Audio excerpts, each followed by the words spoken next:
So let's see how on earth you should do this if you don't have a calculator. So if you don't have a calculator, what you're going to do is you're going to take both numbers and you're going to change them so that they have the same exponent. How do you do that? My personal preference is always take the smaller one and change it to the bigger one. So if this is a 2 and this is a 3, to get a 2 to match a 3, I move the decimal one place to the left. And I'm moving it one place to the left because 3 minus 2 is 1. They're one spot different. So 0.31 times 10 to the third is the same thing as 3.1 times 10 to the second. Now you wouldn't do this for an answer like I was talking about earlier because that would be improper form. But you do this if you are trying to add exponents that are different. So now I have the exponents in the same format. I can add them. It would be 1, 5. So 4.51 times 10 to the third power. And I know that's right because that was the answer I had just gotten on my calculator. Let me show you one more.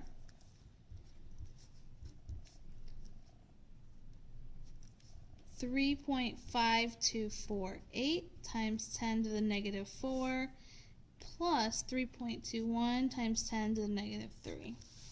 Okay.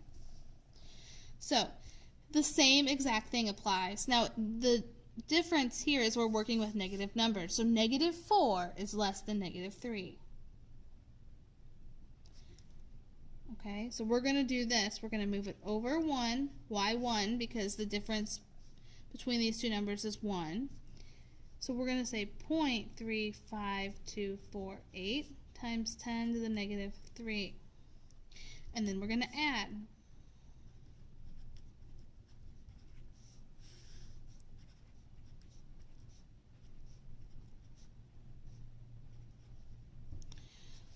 Times 10 to the negative 3. Okay? You have to be able to either do this on your calculator or do it by hand. And on the quiz, if you choose to do it on your calculator, I will not help you. You have to be able to do it. Okay? Subtracting is exactly the same way. So let's try just one of those. So if I have 7.308 times 10 to the negative 9 minus 2.58 times 10 to the negative 7. Okay. The only difference here is you can't change the order. On addition, I can change the order. It doesn't matter. On subtraction, I can't. So what I'm going to do is I'm going to change this smaller one to the bigger one. I'm going to move it over 2 times this time because 9 and 7 have 2 places that are different. Okay, so we have 0.07308 times 10 to the negative 7th power. From that, we're subtracting 2.58 times 10 to the negative 7th. Now, I don't know about you, but this seems a little tricky to try to do. So I'm going to do this on the calculator. I'm not going to do scientific notation on the calculator, but I am going to just do the subtraction. So that minus 2.58. And it's a negative number. And so that is why I did that on the calculator. So I didn't screw it up. But it's times 10 to the negative 7th.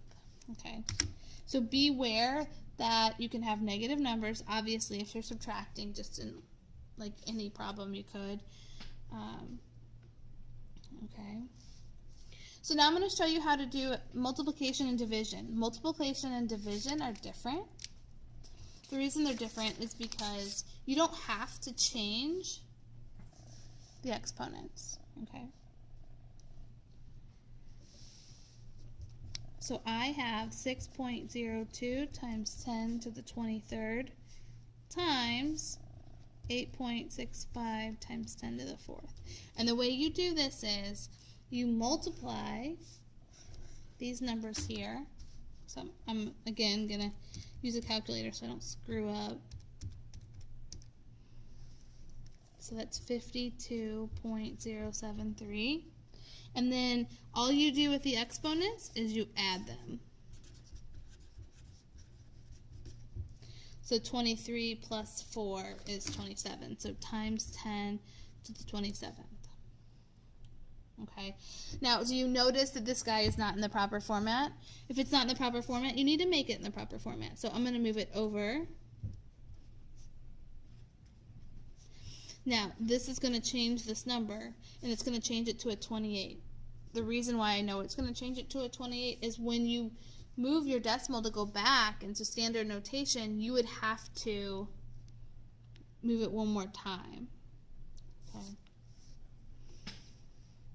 Okay, I'm going to show you another example, but I'm going to do it with division because this is pretty straightforward. Okay, so if you're going to divide, you're going to do the exact opposite. So you're going to divide these numbers here. So again, I'm using my calculator. 5.6 divided by 8.9.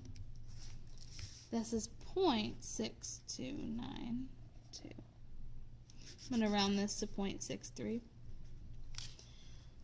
Times 10. Now on these, since it is subtraction, since it is division, you're going to subtract these exponents. So negative 18 minus 8, which would be negative 26. Okay. Do you notice this is not in the proper format? So I'm going to make it in the proper format. I'm going to move it 1 over. So instead of being negative 27, or 6, it's going to be negative 27. Okay, so again, you have to be able to do this either on the calculator or by hand, and I will help you all day long in the classroom, but I'm not going to help you on the quiz. So if you don't know how to do it on the quiz, you're not going to get those questions right, okay? Let me know if you have any questions.